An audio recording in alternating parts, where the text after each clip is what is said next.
I'm the only person pushing that way. Everyone else is pushing the other way. That's why it's not going down. Do you know what, Brad?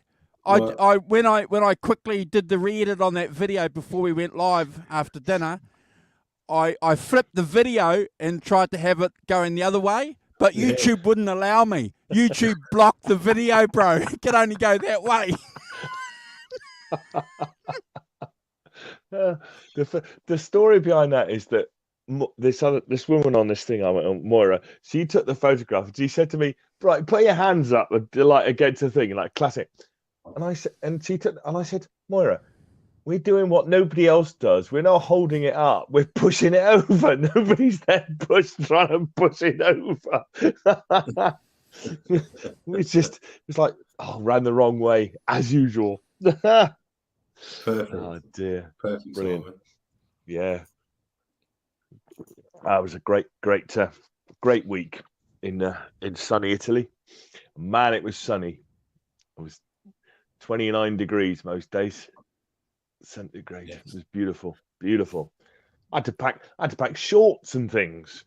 You know, I was there with me jumpers and a scarf and stuff. Yeah, we all like a nice scarf, but no, none of it was needed. Just needed a few t-shirts and some shorts. Like, that's not happening. It's October. Wrong. It's good to have you back, Simon. Thanks for joining. Thank you very much. Well, but I watched the shows. You did better without me. No, don't know about that. But is Zach and John ZD doing magnificently? John's in the chat. Morning, John, Derek, Nelson. So morning, you guys. Hope you're all good. Nice to see you. And he did fantastic with John. John, fantastic doing that, and Zach as well. Yeah, that was great. Yeah. Look at that. Got something to live up to now. Standings, subs. Yeah. This week, the role of the rock professor will be played by. No, they were good guys. It was a great show, wasn't it, Brad? Yeah, fantastic. It's John ZD351 did a great job, and it was great to have our brother Zach back on for as well. Yeah, always have Zach on. That's really cool as well. Yeah. You know, so it's really great that they're that we have all these great people who can come on, get it, understand how the show works and stuff, and do a fantastic job. So thank you, John and Zach. You did a fantastic job, by the way. I'm quite scared for this Sunday. Got something to live up to. Do you want to spill the beans, Brad, and tell the folks that are here on the show with us the album that we're going to be hopefully ranking with Zach soon? Ooh. That we've got in the pipeline? Can you remember? Yes, it was Ronnie James Dio. And what was the title of the album, Andrew? You tell it. Holy Diver. Yeah. Holy Diver. I think we've mentioned it once on the channel before, Andrew, that we were going to do it at some point. And I thanked Zach for joining us, and I said, get you back on at some point. He just sent back Holy Diver, Dio, and I knew exactly what he meant. So haven't done it yet. So yes, cool. At some point later, I don't know. What did you say, Andrew? In later this year, did you say? Or Yeah. Towards the end of next month, maybe we can fit it in because. Yeah. Well, the year's just about out, guys. I know. It's frightening, isn't it? What a quick year this has been, and an incredible year, really. So it's been an interesting year. But no, it'll be great to do Holy Diver, Ronnie James Dio. Yeah. Great. Yeah, we look forward to that. And we've got a couple of other cool shows. The Rock Professor's packed a great album, folks. So I'm going to isolate him. I've got the screen card here, but this guy here has been definitely on the radar for the channel for the last 4 years, Brad and Simon. Tom Petty, we've been threatening, we've been promising, we've been alluding to that we're going to do a Tom Petty show. So I'm glad that we finally decided to do that on a landmark album. So we're going to probably spend 2 hours, Brad and Simon, talking about that, I would say minimum. Yeah. Yes. And hence why we decided to come on today to do the catch up today, Andrew. It was your suggestion because, like you said, Andrew, if we were going to catch up on Sunday before the rankings, we'll be doing like an hour day rankings, and then another 2 hours on the rankings, and we'll all be going to the toilet and eating food on the show because we can't sit around for more than 2 hours without that. So, mental disease, yeah. Look at that. Yeah. Just don't want to spoil it, but one thing, bought when it came out. Yeah. I've had this since it came out. That's amazing. Yeah, it's a great album, and we look forward to sharing our thoughts and experiences with that album and that artist, indeed. And one of the great things, again, if I can just sort of, it's not a spoiler, but Brad and Simon, Spoiler how we alert. often talk about how artists aren't releasing information, aren't releasing albums, aren't releasing videos. The Tom Petty estate are releasing stuff all the time, guys. Yeah. Yeah. There's a whole conversation there about curation, isn't there? Curation of your estate and things. Some other estates should learn from Tom Petty's estate to release as much as possible. Well, there's a new video out on their channel, a making of video, and they've just re-released Southern Accents and, all the infills, Simon, all the background songs. It's just phenomenal. Yeah. And it's really worth it, isn't it, for the fans and stuff, and to that careful curation. And I'm conscious that in other directions that if you want to buy the Bruce Springsteen concert that you went to, you probably can, because they mix them and sell them. It's legit. You can buy them on CD or whatever, but you can, especially the recent tours, they release every concert pretty much, so you can buy the concert you went to, which I think is fantastic as a kind of properly mixed, properly organized memento of what and I think it only enhances the legacy of that artist. It doesn't there's no detrimental side to it, I don't think at all. It's legal, legitimate, so the artist gets the money, so there's no kind of piracy issues in that, and you get the concert on, you can have it on CD and a download, but you can have it on and I think what a fantastic memento of to have the gig that you went to, kind of thing.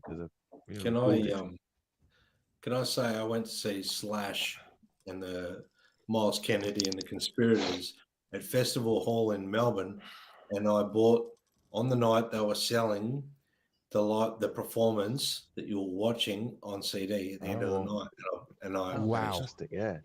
I thought that was great. Knocking them out, that's pretty cool. That's quick. Yeah, so I've got like the actual gig I was at, I've got a CD of it. It's fantastic. Wow. Yeah. It's funny too, because you watch a gig, and after the gig you sort of remember everything in your head, and then when you listen to it back, it's exactly how you remembered it. It's amazing. But and then there was little bits in it, I was like, geez, I didn't remember, I missed that bit. I must have what was I doing? Going to the bar or something? Who knows? Going to the bar again. There's one other good thing too with the whole Tom Petty thing as well, and obviously the role and influence of Mike Campbell on that whole band and the whole songwriting process. And again, we will talk about that more, folks, when we actually do the album. But Brad, what I like especially about Mike Campbell is that he's got his own YouTube channel, and he plays in well, and he talks about that whole legacy with Tom Petty well. He gives guitar lessons. He was doing that regularly, Simon, during lockdown, in the States, giving people backgrounds to what was going on and stuff like that. Just like this. like on a show like this, Brad. Nothing produced, and just that whole thing just dovetails completely for me in that whole legacy of the whole Tom Petty thing, and just great lessons. Yeah. Yeah. I used to go and watch a lot of his stuff during lockdowns. It was great.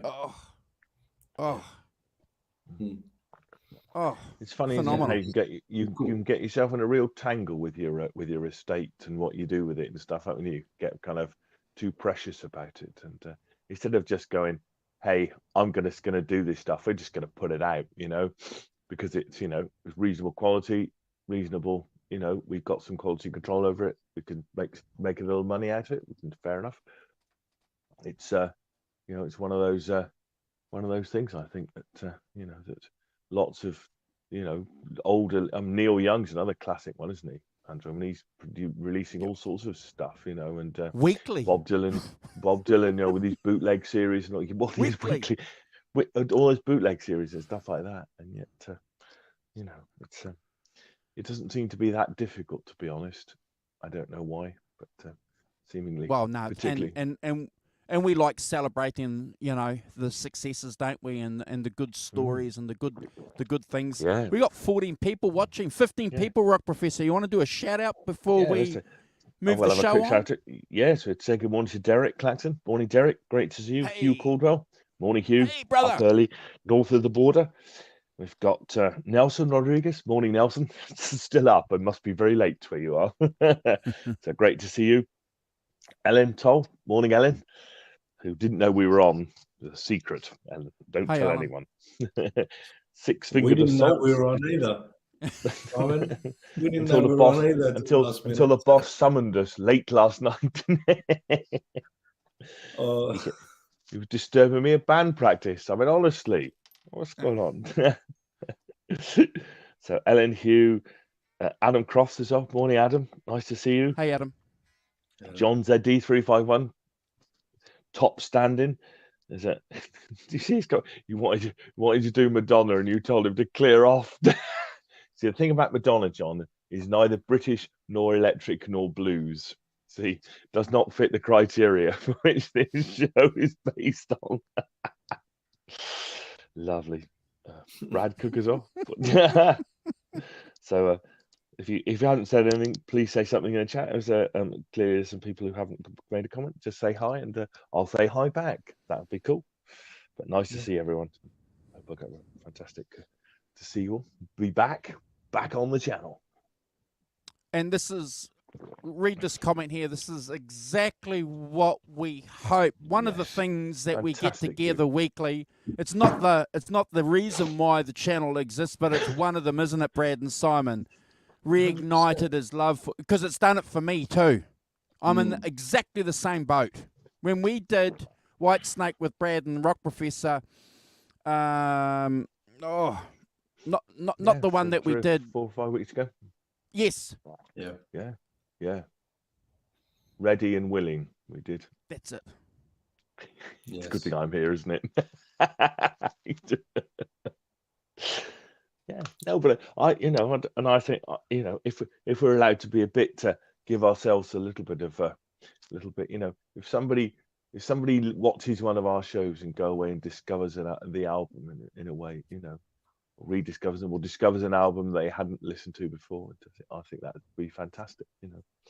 So if you do, please leave a comment saying I've discovered this, because I think that to me that would be great, really fantastic if some people watched our show and then listened to the album and were taken by it. That would be fantastic as a thing. Fantastic. And that's exactly like one of the reasons why we like to do what we do. Derek, make sure if you can join us for the show this week, talking about Tom Petty, and join us if you can with your comments. We'd love to hear what you have to say. But again, I don't want to talk too much about it because it's not the show for it. But that Tom Petty tour to the UK, hugely influential, really important, really important event during the band's career. Folks, if you want, I'm going to give you a heads up.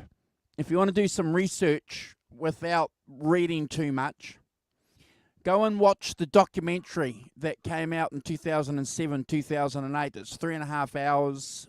It's online. The Tom Petty documentary. Go and watch that in preparation for the show. It's fantastic, Brad and Simon. It's one of the best documentaries ever. The one with Peter Bogdanovich. Bogdanovich was the producer, director of it, Simon. Yeah. Bogdanovich. Peter Bogdanovich. Yeah.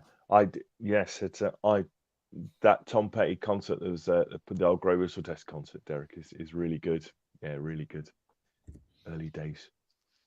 Yeah, hugely influential. And we can share our first stories too on that show, because I've got a cracker, Brad and Simon, of a first I've got two.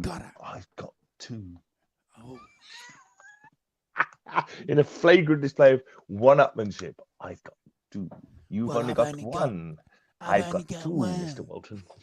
I only got one. But it's better than yours. Might be on. Yes, the whistle test. The whistle test is on YouTube for sure. I was watching it the other day, Derek. It's really good. It is.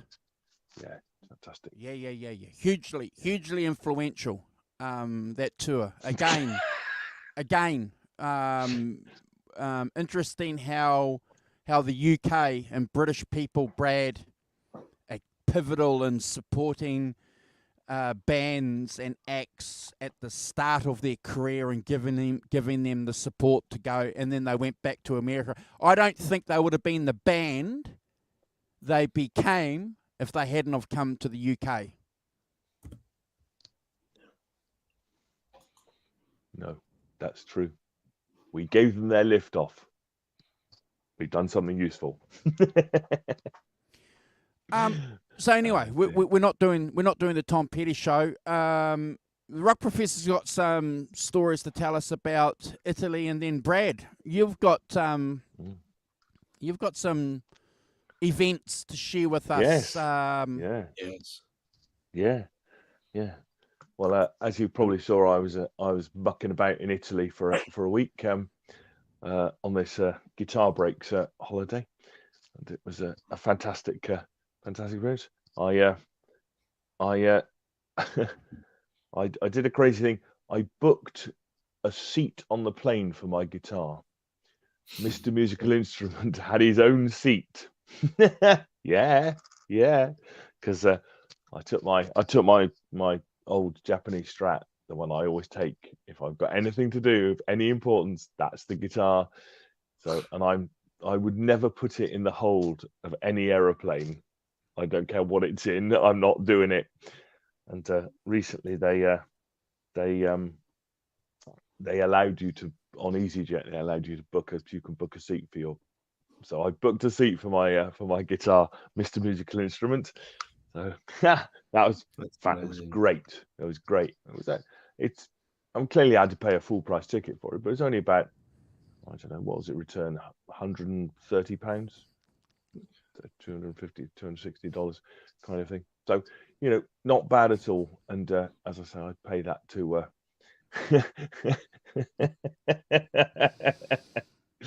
yes, John. So I would definitely. Who's Joe Bonamassa and John 5, Brad? Don't know. Who are they? We don't know who they are. Do you like those? Do you like Joe Bonamassa's pro tips? Do you like those? They're really funny. His pro tips. Hilarious. I thought he was serious. He took me. He took me hook, line, and really sinker. For a bit, did he? Oh no. Yeah. Just brilliant. They're really funny. It did not recline its seats. Derek has to sit up straight for the whole flight. But it did work really well, and I just trailed through with my guitar. And, how many scotches did he have? No scotches. He had a coffee and a small baguette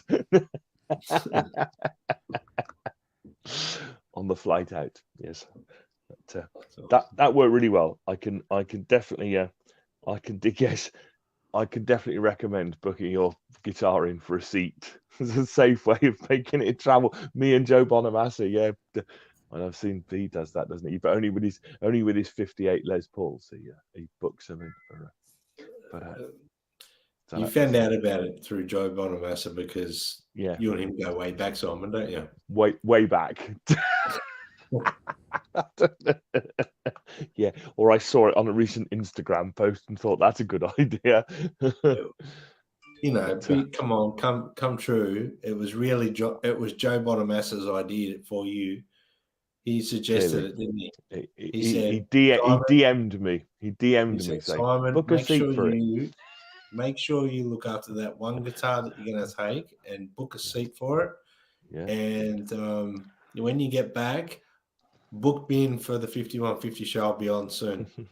I'll be on in a minute.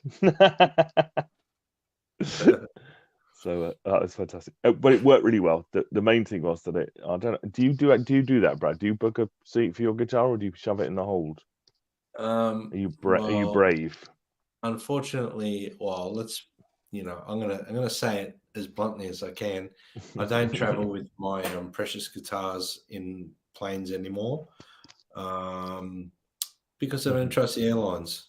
I'm sorry to say, but but I've got travel guitars, and they do go in the compartment. Unfortunately, because I don't book the flights and whatnot. It's booked by the person organising all the gigs.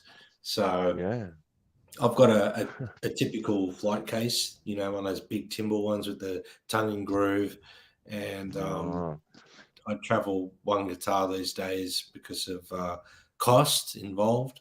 But I have got a travel guitar that I take. I don't necessarily take my prized or my sentimental guitars. Definitely not. 100%. No. 100%. Yeah, I know. I noticed it. I don't know if you saw this, but Chris Buck did a gig on Joe Bonamassa's Blues Cruise, the Mediterranean Blues Cruise. They were on that. Oh yeah. Chris Buck puts his guitar in a standard tweed case, right, and shoves it in the hold. Mr. Cavalier, if you ask me. It's like, really? What? Just put it in an ordinary tweed case and just chuck it in the hold, Chris? That's a trifle bold, if you ask me. I'm not doing that with my guitars, as you say. We could do what John did, and somebody else who came on, not this one, but a previous Guitar Breaks, Hayden. That's what he did. He had a Strat, an orange sparkle one. I think it was a Mexican one. He just unscrewed the neck and took it off, put it in his ordinary suitcase. He didn't take those strings off. He just took the neck off and just put one on. I thought that was a bit wild. I'm not taking the neck off mine. This is a wildly progressive step. And I'm doing that. Too scared to do that sort of nonsense. But yeah, it was fantastic. Basically, the 5 days of playing a guitar were run by a bloke called Andy Guitar. I don't know if you've come across his channel. He's got a mere 2.6 million subscribers, so he's got quite a lot of subscribers. And so he led it, and there was another bloke called Mike Goodman, who's a really excellent guitar teacher. He's a guitar teacher, but he's also, this made us laugh, and of course, he's also the guitar player. He's like Mr. 80s guitar player, Mike. So his main gig, he plays with do you remember the Bucks Fizz? Do you remember Bucks Fizz? Making Your Mind Up? They were Eurovision Song Contest winners. Don't worry, Brad, it's fine. But they're like a sort of pop band. They're put together pop band for the Eurovision Song Contest in the 80s. Well, they're called the Fizz now because 3 of them still go out and play. And Mike's the guitar player in the Fizz. Which is, we've all got a job to do, and somebody's got to be the guitar player. But he's also done gigs with Living in a Box, ABC. He did some recent Depping for, and a couple of others. So yeah, he is Mr. 80s guitar man. If you're in an 80s band, you want a guitar player, Mike's your man.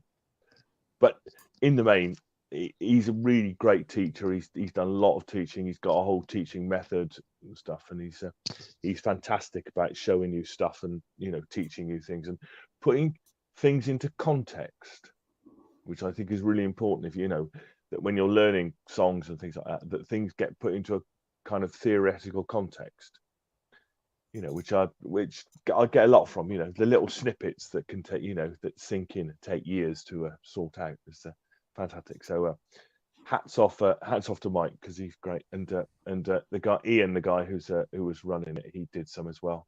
He's also really good. But so, you know, basically what we did was we learned some songs. So, you know, so my quiz question to you, one of the songs we do was Hotel California. Yes. And so how many guitar parts are there on Hotel California? This is today's quiz question. Ooh, that's a good one. Any ideas? Eh? There's acoustics. Yep. There's definitely 2 electric guitars. At least in the solo, there's 2 electric guitars. Yeah. There's a 12-string electric. Yeah. There's a 6-string electric in the rhythm. Jeez, I don't know. John's gone 14. John's gone 14. Wow. And if only he were close. There are. Mr. Walton, are you going to have a guess? How many guesses? What do you think? No. There are 22 guitar tracks on Hotel California. Wow.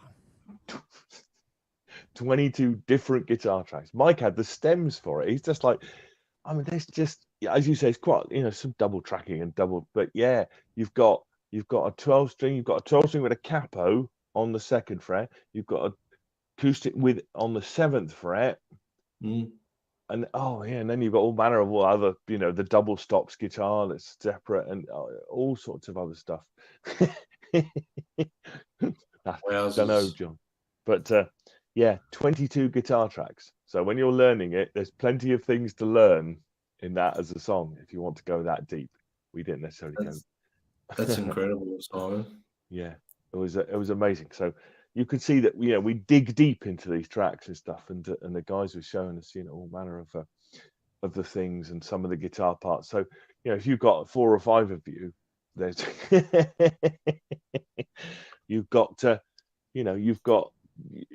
plenty of guitar parts to play if there's 4 or 5 guitar players. You know, it was I have to say it was mainly an acoustic thing. Most people bought acoustics and not electrics. I was one of the few people who bought an electric, because I'm not taking my 12-string. So you got to play some of the cool parts, yeah? Yeah, well, I sort of hawked myself around a little bit, doing some, like we did, some other guys did Won't Back Down. So basically we divided up into little groups of 4 or 5 people, and we picked a couple of songs to do, because on the Thursday we had a little concert, and everyone did a couple of songs.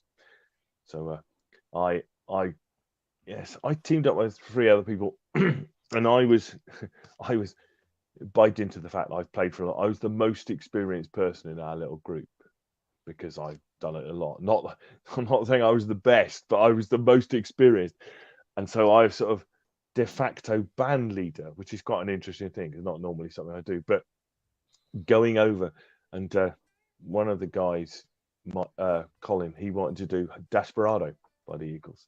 So we did Desperado. So he said to me, we were up on Tuesday, like late one night, and sitting out and playing acoustics. And he said, "Do you know Desperado?" And it's like one of those idiotic bravado things. You go, "Yeah, probably. Yeah, I could play that." You know, thinking how difficult can it be? It's a piano song, Simon. How difficult could it be? Well, as it turned out, found a version that wasn't very difficult to play. There's quite a few chords in it, but it wasn't very difficult. So we started playing it, and he started singing. I said, "Well, let's do it on Thursday." So we practiced it up a lot over the week, and we did it on the Thursday night.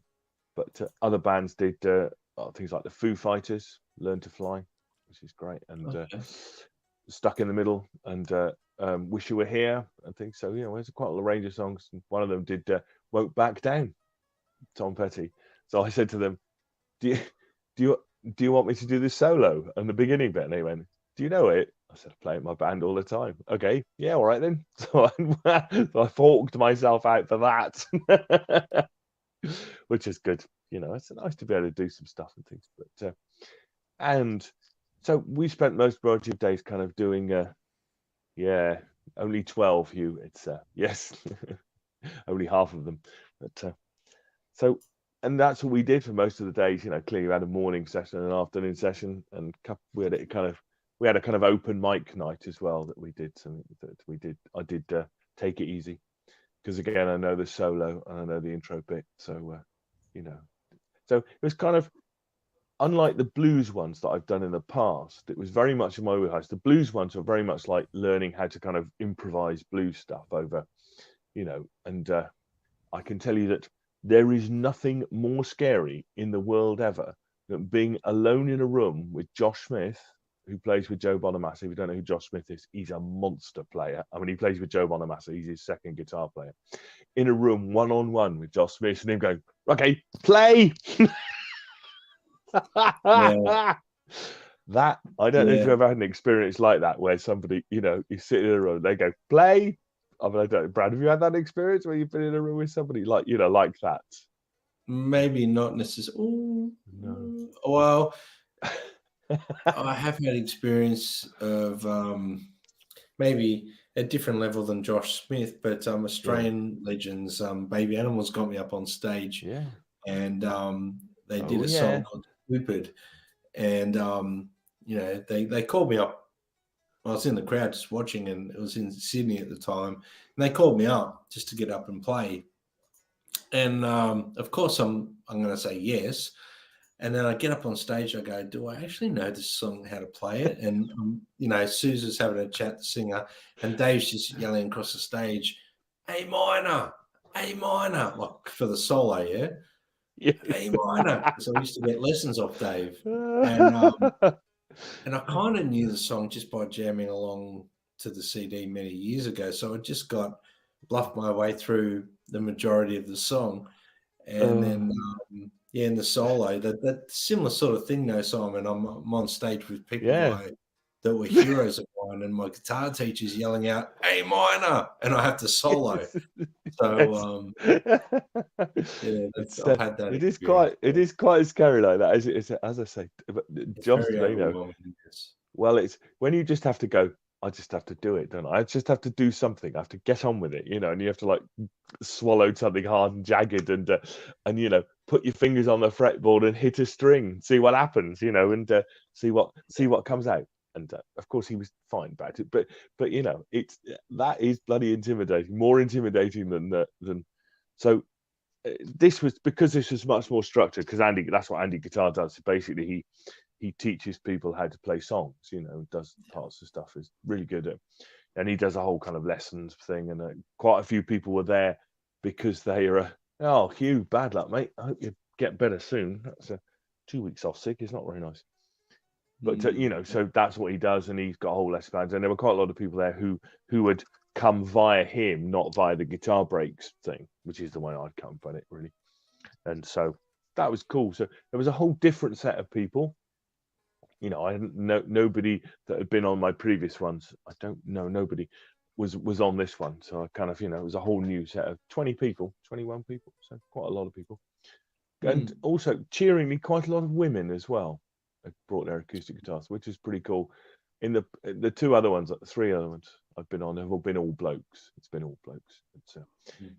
But in the main, So, and the setting is just fantastic. You're out in the countryside in this small hilltop village.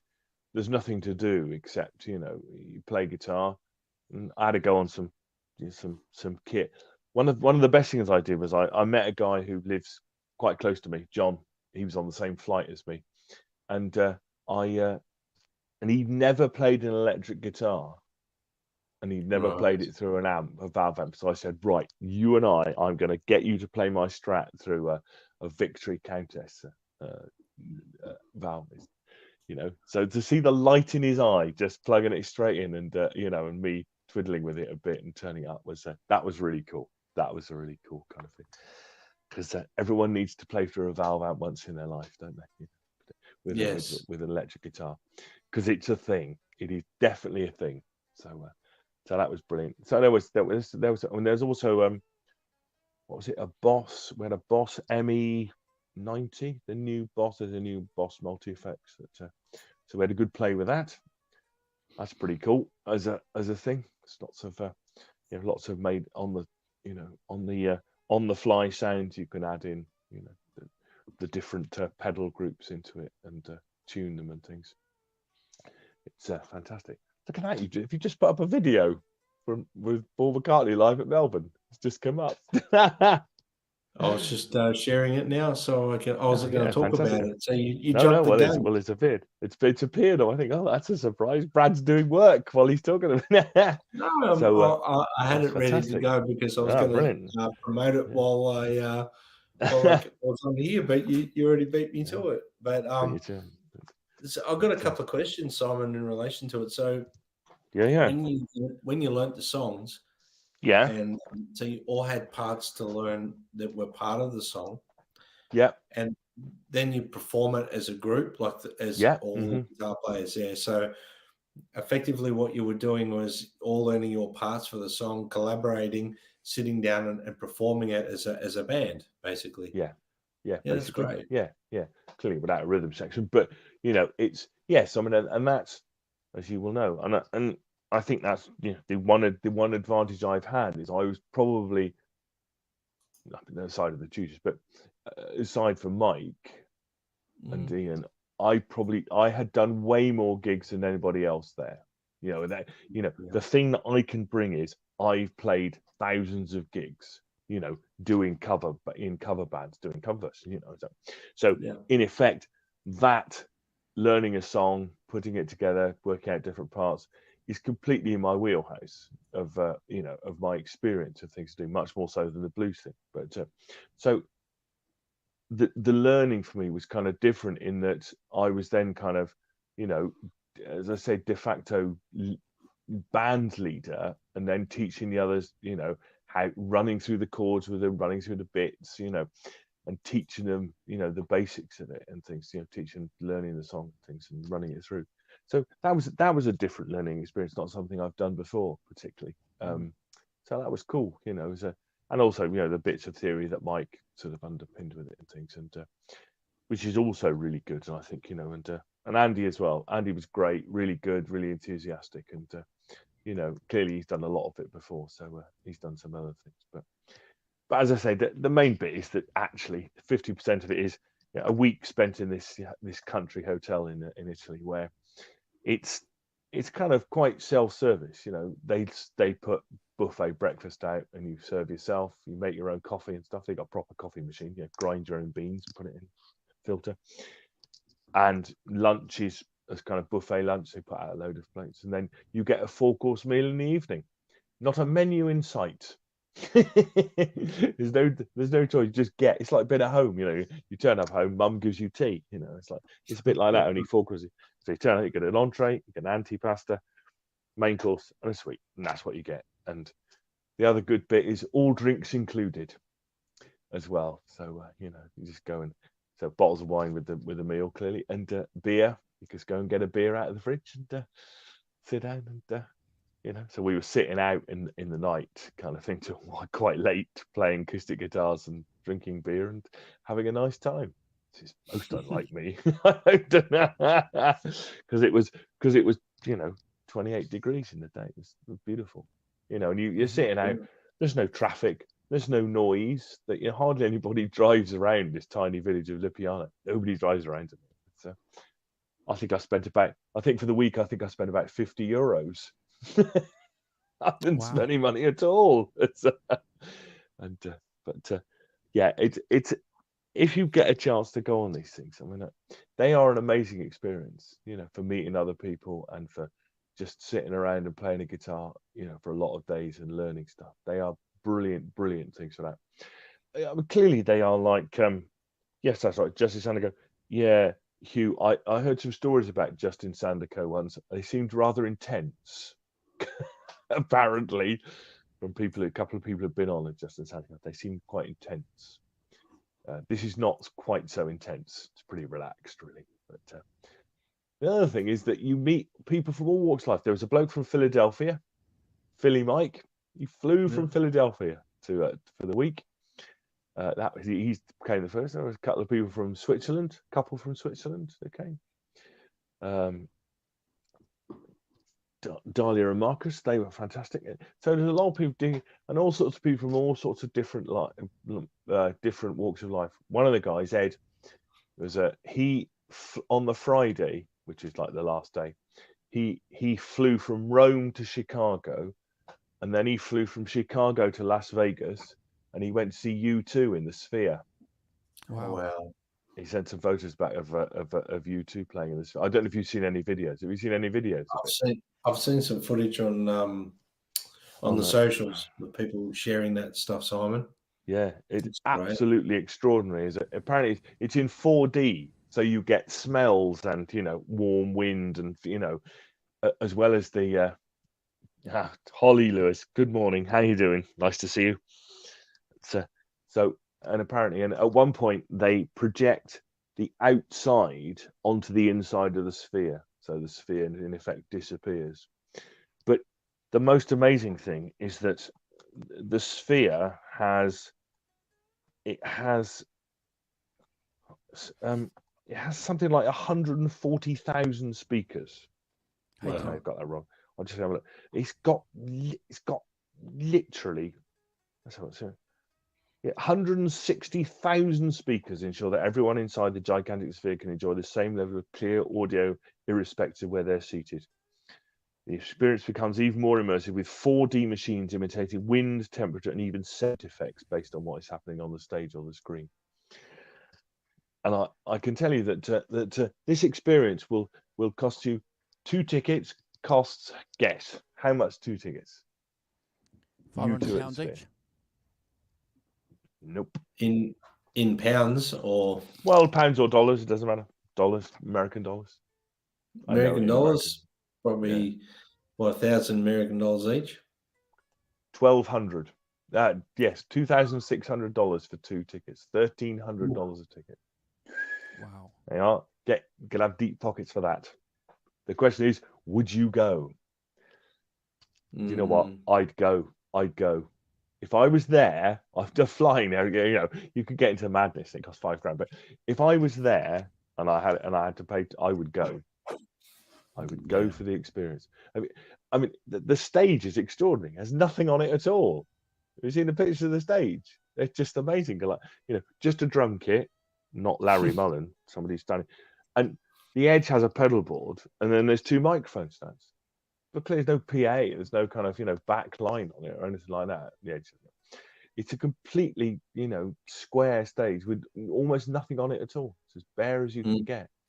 It looks extraordinary as a thing, And if you haven't seen it, if you haven't watched any of it, people in the chat, if you haven't seen, U2 playing in it, they're worth a look because they are absolutely extraordinary. The visuals and stuff, the way it rolls over your head and stuff, it's just amazing. So Ed flew off to go and see that on the Saturday night. I don't know if might have been opening night, but so extraordinary thing what people do. So that was like one of the people who were on it. So you get people from all walks of life doing all sorts of things, and which is fantastic. You get a real cross section, but everybody's got a love of guitar, which is which makes it really interesting. So I mean, as I say, I would urge anybody to go on it and go on something like that if you can afford it, and because they're amazing experiences, and they the one thing it's interesting, you sometimes you don't have an idea about how you progress as a player. And on the Monday, Andy got me up and he said, "Does anyone know Take It Easy?" And I went, "Yeah, well, I can do it." So he got up, and so we did Take It Easy. He and I did Take It Easy, and then he said, "Oh, he said, I'll play some blues and do some blues stuff." Yeah. So I had to do some blues now, and then I did what I would describe as all right. I did all right, mainly in tune and and I sort of got into the groove, and I thought, this is better than I remember myself being able to do this, and I clearly thought, oh, maybe I have progressed in this area as well as anything else. So that was really pleasing to me, and I came away kind of slightly slightly chuffed with myself that I've actually managed to, felt like I progressed in something. And I'm old, so it's nice that even the oldster can progress a bit and get better at things and to make it. So yeah, never too old to improve and get better, Simon. No. That's my opinion.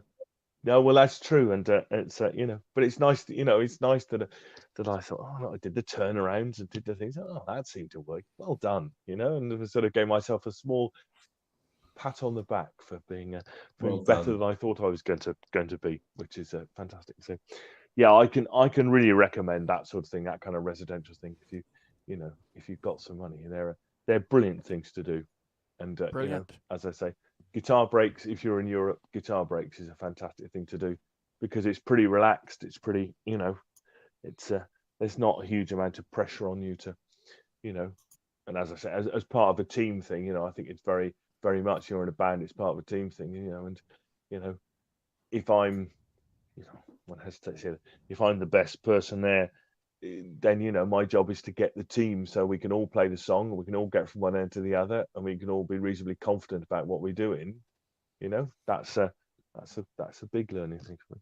So yeah, it was lovely. That's rock and roll, Simon. Rock and roll. I know. Yeah, absolutely. In the team, band is a team. Never forget. Awesome. Yeah. So no, appreciate that feedback, mate. It's sounded like you were having some great nighttime opportunities there to relax and recuperate and catch up on some pastime activities, Brad. We really know what you got up to, Simon. But yeah, and as Derek said, there are some stories, that need to be kept in Italy. So we understand that. What happens in Italy stays in Italy.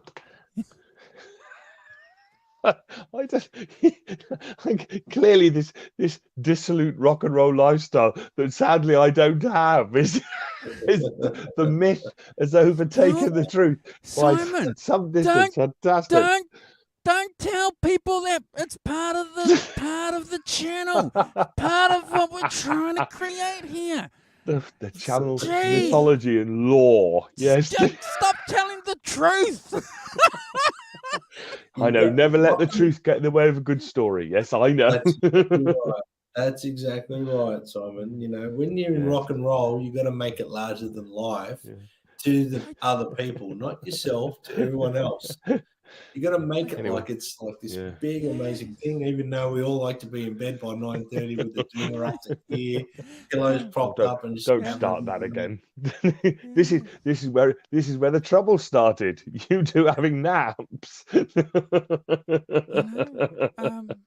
I keep telling you, don't tell the truth. Oh, Brad, Mr. Bullshitter. Look at that. We did well. 49 minutes in before Mr. Pottymouth has been unleashed on our prospective audience. Brad's good at bullshitting, isn't he? Oh man, I can bullshit like the best of them, mate. I know you can, bro. Yeah. No, seriously, bro. You've got if you folks aren't already doing this, hold on for a second. If you guys aren't already following Brad on Instagram, you would have noticed amongst the posts that he's posted, there was a post of Brad and his lady at a really important gig. You want to tell us about the gig, bro? Yes. Yeah. Well, not as rock and roll as Simon's escapades, but no. Yeah. But my lovely lady Jackie and myself went to watch Paul McCartney at Marvel Stadium in Melbourne on Saturday night, just gone, the 21st of October. Yeah. And what can I say? I think I experienced musical history in front of me on the evening. I saw McCartney back in the 90s, 94, 93. I can't remember what year it was, with my father and that was an amazing show. And Paul McCartney was mind-blowingly good, like just amazing. But this one in particular, I mean, for starters, I'm going to say it like this: McCartney's 81 years of age. Yeah. 81 years of age, guys. He played for nearly 3 hours. Right? Energetic, walking around, bopping around, having fun. He was funny all the way through the performance. Like, he's very funny. Like, for example, he played Blackbird, and then he goes, how many people here in the crowd have tried to learn how to play that? And of course, I put my hand up like every other sort of acoustic guitarist there, you know. And he goes, "You're all playing it wrong." You know. And then he goes, when we play the older stuff, it's like a sea of lights out in the crowd. He goes, it's great. He goes, but then, you know, when I play a more modern song, one of my more recent songs, or one of the songs I want to play, the crowd's like a black hole. He goes, so we know which songs you like the most, but I don't care. This one. And his humor throughout the gig was incredible. But I have to say, it was an incredible night. He played 39 songs, 39 songs, or it was around 24 Beatles songs I worked out, about 8 Wings songs, and maybe a couple of solo songs. I can't remember the exact set list now off the top of my head, but I have to say, if you didn't get to see him on this tour, you missed out. But I have shared, as Simon alluded to, I shared just recently, I had it ready to go to save and put it up on my YouTube, some highlights throughout the night that I filmed on my iPhone. Obviously, I don't think that this will really give you a clear indication of how magical it was at the actual event. But being there is obviously different to watching it back on a YouTube video, of course. But I'm going to be a true man and admit I teared up quite a bit through a lot of the songs. Didn't bawl like a baby, but I was so emotional because I have to say, probably one of the greatest gigs I've ever been to in my life, this one. I fear that it'll be the last time I get to see McCartney on tour, but I have to say, if there's tickets available in Sydney, I think he's playing tonight, go and see him. If you can see him on this tour, go and see him. I'm not a spokesperson or promoter for Paul McCartney, but you know, I'm just like everyone on this channel. I'm a massive Beatles fan. And Brad, this picture is taken by my old friend Fran, because that's where you were. She was at the same gig. And interestingly, she says, what a trip down memory lane. So many well-loved songs. So moved by the tributes to John and George. I don't know about you, but I teared up. What a performance. It was unforgettable. Yeah. Which I think echoes what you've been saying, doesn't it? Beautifully. Well, I mean, he starts off with Can't Buy Me Love by the Beatles. And like, he walks out and the atmosphere is just incredible, because maybe 30 minutes before he plays, he has on each screen, like, it starts off like a building, and there's pictures of them in the Beatles, and it just goes up and it keeps scrolling up, and it keeps scrolling up throughout his whole career, through the Wings, through solo, through everything. It's just incredible. The atmosphere really gets you into the vibe. And then when he starts Can't Buy Me Love, it's like, wow, man, this is what it would have been like to watch a Beatles show. And the band were phenomenal. But hearing him play songs like, you know, She's a Woman, Got to Get You Into My Life, Getting Better. Maybe I'm Amazed. I've Just Seen a Face. Love Me Do. He did a beautiful version of Love Me Do, like an acoustic version. He talks about the very first song that the Beatles ever recorded, In Spite of All the Danger. I think it is. really, really, well, for me, Blackbird has quite a substantial meaning behind it, and I'll share it. It's a personal story, but I'll share it anyway. In one of my lowest points in my life, my son was only waist height. He was only young, and he came up to me and sung Blackbird to cheer me up because he saw me not in a good state. I was crying a lot and things like that. And he came up to me and sung out of the blue, and I had no idea he knew the song Blackbird. He just started singing it to me. And obviously at that particular time, I was pretty down and out, and I cried a lot at the time. Then when he got up and played Blackbird on the acoustic by himself, I teared up. Yeah, my partner looked at me and she goes, "Are you crying?" I'm like, "Leave me alone. I can't," because I couldn't look at her because I was crying at the gig. But yeah, phenomenal. Blackbird, Lady Madonna. He did for the benefit of being for the benefit of Mr. Kite. That was incredible to hear him do that. He did Something by George Harrison, and I'm sure you guys have seen that in the George Harrison tribute gig. So he did a very similar version of that where he comes out with the ukulele. He starts playing it, like explains the story of how he showed George Harrison how he learnt one of his songs on the ukulele. And he's actually using the ukulele that George Harrison gave him. He goes, "This is the guitar this is the ukulele George gave me," and he uses it. And then when the band kick in, it's incredible. I got goosebumps. I'm going goosebumps talking about it now.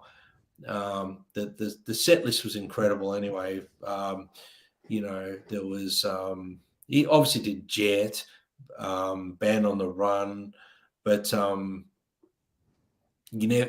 loved how he did "You Never Give Me Your Money" into "She Came In Through the Bathroom Window."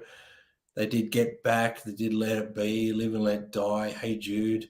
They were incredible. The sing-along in Hey Jude he did, I think every person in the house was singing, and I'm talking like 354,000 people. Unbelievable. And then the encore starts. He comes out and they do "I've Got a Feeling." And he talks about, prior to doing it, he talks about doing the Get Back series that was released that we covered quite well on here, and how that footage changed things and made him be able to get to this and be able to sing with John again. And so they did "I've Got a Feeling." He comes out playing it. There's a bit of a false start. It's like he forgot what he had to do at the start of the song. It was quite funny. They counted it in, and then the drummer's still counting, and he's like, they stop, and he goes, "I meant to play there." And so it was just funny. He had a lot of humor about him, and it was an incredible night, guys. Did Birthday, Sgt. Pepper's, Lonely Hearts Club Band, Helter Skelter was incredible. Then he did Golden Slumbers, Carry That Weight, and The End together as a medley at the end. And they did the 3 guitar part thing. Incredible night. Good on you, bro. I feel very grateful and blessed I was able to go and see it. And I just shared, as Simon alluded to a bit earlier, just shared as well on this. I pressed save. So it's been loading. So, Andrew, I think I asked you about this, but it loaded. It took like 24 hours to load. Yes, it was an hour and a half. Yeah. They're a little bit like that, but this is YouTube we're talking about, folks. They're a bit funny. But good on you, bro, for going, because if he came here to New Zealand, I would have gone to see him. I saw him in 2017. Yeah. And like you, that was a milestone for me to see a legend. And back in '93. So back in '93 when I was watching him, like a little bit like you, it was this party vibe, bro. It was like lots of I kind of didn't sort of go there with this reverent attitude. I just went there to have a party, and all these people were singing "Hey Jude," like you were saying, But 2017, I knew Simon and Brad and folks in the chat that I was going to go and see history, And I think probably you did kind of too. And when we were talking about it beforehand, when you said that you got some tickets, you know, that you were going to go and see, as Hugh said in the chat, one of the greatest living musicians ever. Yeah. Well, arguably, the Beatles are the greatest songwriters of all time, in my opinion. Yep. And 2017, he came to Melbourne, and I had a gig on, and I had to make a decision, and I decided to play the gig. And then the week after, and months after, and years after, I kicked myself. I said, I should have got a fill-in. I should have went to watch him. When he announced his gig, my partner Jackie jumped on and grabbed some pre-sale tickets off Telstra pre-sale. He did. And I didn't even know if I had a gig on that night or not. It didn't bother me because I said I have to go. And then I had a gig on at a really big theatre, and I had to get a fill-in. And that I really wanted to play Northcote Theatre, but I had to make the decision then and there on the spot to go to this gig. And I thought to myself, I'm glad you did. I have to go. I'm glad you did. You made the right decision, because you can go and gig anytime, bro. But how often are you going to go to get to see Paul McCartney? Hey, Feisty Feather. That's right. And I bought this T-shirt too. Oh, hold on. Yeah, nice. Tool top. Had to buy the tool top. Here we go. Eye candy. Clickbait. And it's got all on the back. It's got tour dates and stuff like that. So. Are you not going to take the shirt off and show us the? No. I don't get paid enough for that here, Andrew. Steady now. Yeah. Brad's OnlyFans. Yeah, I'm selling pictures of my feet on OnlyFans. You don't want to see them. I'm joking, people. I'm joking. Hey, don't tell the truth, Brad. I told you before. but I sell nudes on OnlyFans. Okay, how's that? Okay. Good. TMI, if you ask me. So everybody's agreeing too. Right decision. Derek says it's right decision. Yeah. I think that's the advice, isn't it? The advice is go and see people while they're still alive.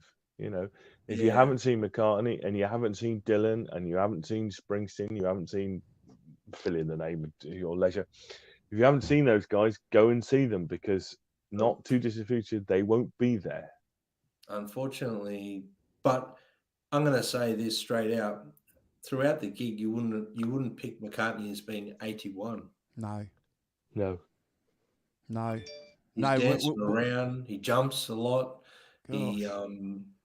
He played nearly 3 hours. Yeah, nearly 3 hours. Yeah. I was shocked. I see some 65-year-olds through business, through work, barely walk. Admittedly, he lives a very healthy lifestyle. He's got money, probably has a lot of help throughout life and things like that, which is, not the average day Joe Blow is fortunate enough to have. But I still have to say this, and I've said this a lot in the past. I do think that music keeps people young. I ain't going to argue with you there. I think that's true too. Yeah, for sure.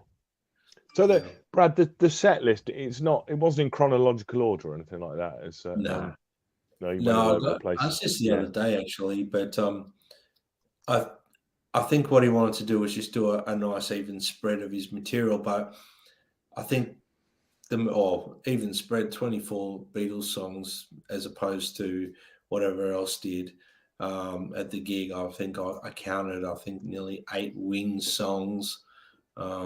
And 24 Beatles songs. So, the Beatles stuff obviously got the biggest response, so that's why he plays so much of it. The Wings stuff, in my opinion, is great to hear too, though. I'm a big fan of Wings. I've been listening to the Wings in my car the last 2 days, as well as Tom Petty. And, great stuff. Great stuff. Yeah. Great stuff. And, shouts out to Paul McCartney, 81 years of age and still kicking most musicians' asses. Yeah, I think that it's been said before, but I'll say that one of the best things about it is he's got a fantastic band. I mean, he's got a band who, if you think about it, that band, Brian Ray, and who's been with him since 2001. So, Brian Ray has played those songs about 4 times as long as the Beatles ever played them. And I was just about to say that. I was about to say that. The band he's got have been together longer than the Beatles were. Nice, Phil. Hi, Phil. Yeah, and and also with modern technology and that band, that ability to play songs is probably more than he ever had in the Beatles, I would suggest. From a live perspective, and as you say, if Brian Ray's played him for 4 times as long as the Beatles ever played them, or played all those songs live, and they never played them live, the later stuff. Brian's made a good living too. Made a good living being in the band. Deserves to. But and I think that it's that they are probably tighter, played it longer, than the Beatles were probably. I would say. And I have to say, better sound and all of that.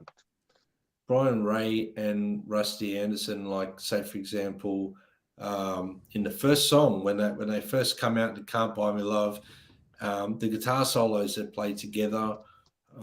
But then songs like "Something," which is probably my all-time favorite Beatles song, the George Harrison song that he covered.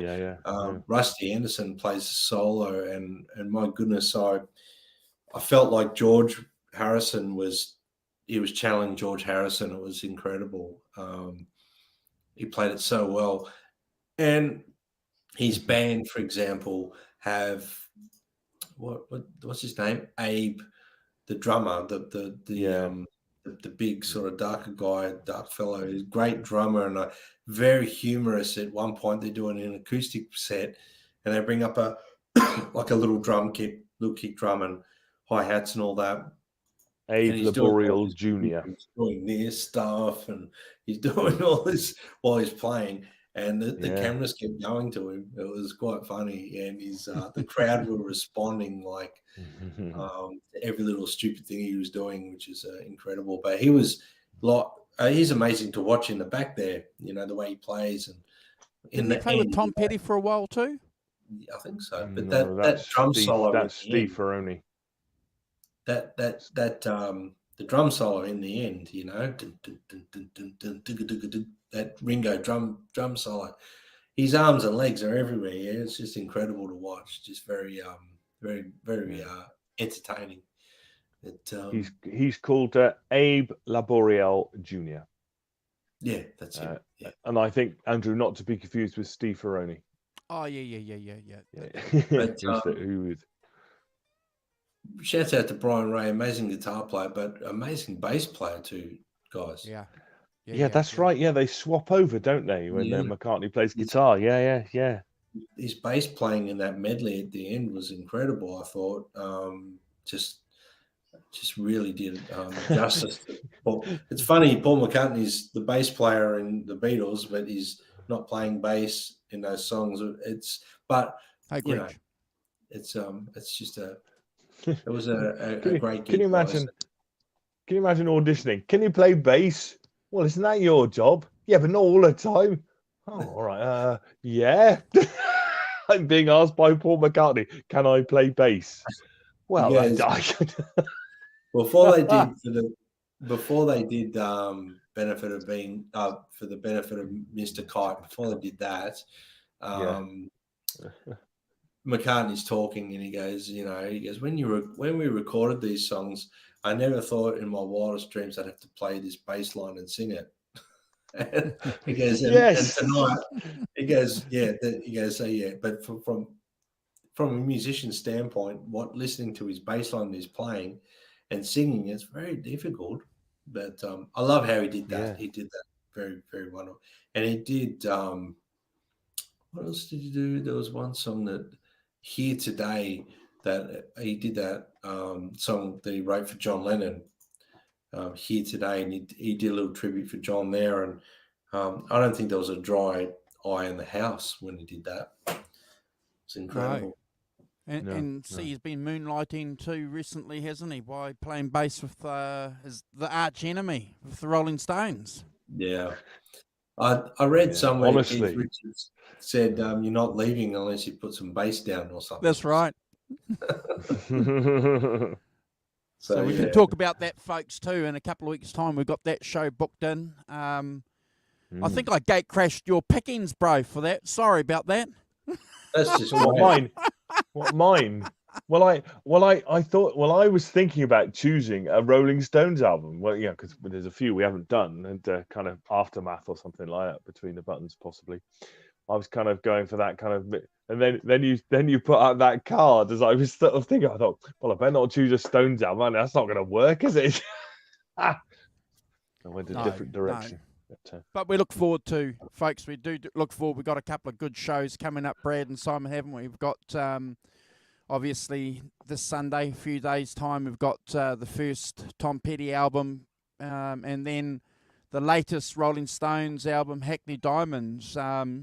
So go and check those albums out, folks. They're on Spotify. If you don't have digital, if you don't have LPs or CD copies, they're there, Brad. Yeah, that's it. That's it. But yeah, thanks guys for listening to my McCartney rundown. Thank you for the in-depth analysis and feedback and review, bro. We appreciate it because, like I say, you know, a lot of us in this part of the world can't get to see him, and if you can get to see him on this tour wherever he takes it, as Brad said, go pay what it costs and go and see it. Yeah, I paid a lot of money. Yeah, definitely. Anyway, anyone wants to check it out, go subscribe to my YouTube channel and check out my little highlights reel of video I put together. Check it out. Yeah, I will. Awesome. Yeah. All right. So I'd like to mention one more thing before we go. Sure. I'll do a bit more of this, but I'd like to mention that my old guitar friend Angelo Brascini died this week.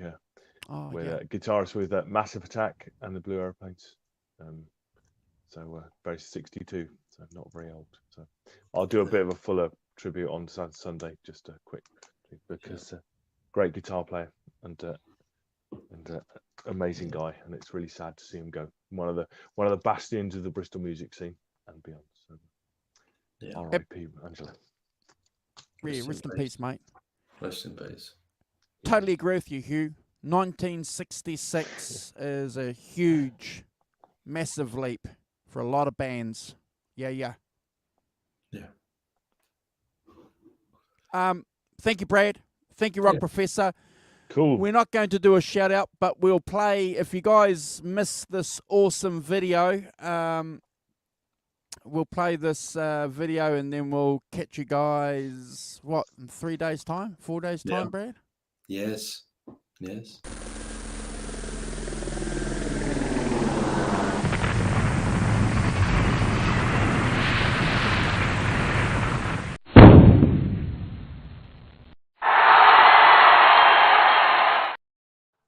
And over she goes. YouTube wouldn't allow me to show it collapsing. True. Wow. No, it's too much. See you on Sunday, everyone. The Tom Petty Heartbreakers. Take care. Have a good rest of the week.